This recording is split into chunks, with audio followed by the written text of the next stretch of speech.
तो चलो मित्रों आपने झड़प समय और अंतर विषेनुं एक उदाहरण जोईशुं। सौप्रथम रकम वाँचीशुं। शुं कहे छे साम सामे आवती बे ट्रेनोनी लंबाई अनुक्रमे 260 मीटर और 240 मीटर है तथा तेमनी झड़पो 90 किलोमीटर प्रति कलाकनी और 110 किलोमीटर प्रति कलाकनी है। तो एक बीजाने केटला समय में पसार करे। तो जो मित्रों अहींया आपने समय शोधवानो छे बराबर।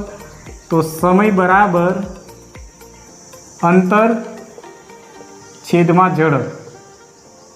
अहीं जो मित्रों बे विरुद्ध दिशा में आती ट्रेन होवाथी अहींया बे जग्याए आपने सरवाळो करवानो छे। सरवाळो नीचे पण सरवाळो। अंतर केटला छे तो 260 प्लस 240। झड़प केटला छे तो 90 प्लस 110। सरवाळो करता 200 500 आवशे। केटला 500 नीचे 200। जो मित्रों एक ज रकमनी अंदर अहींया बे प्रकारना माप जोवा मळे छे, मीटर में अने किलोमीटर में। तो आपने शुं कर्युं छे किलोमीटरनुं मीटर में कन्वर्ट करता आपने रकम मळे छे 5/18 बराबर। तो हवे शुं करीशुं मित्रों 500/200। जो मित्रों छेदनो छेद ना होय तो 18 ऊपर करीशुं अने 5 नीचे।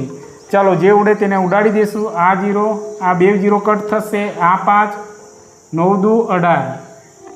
तो जो मित्रों अहींया 9 सेकंड मळशे। तो ऑप्शन नंबर डी आपनो साचो आंसर।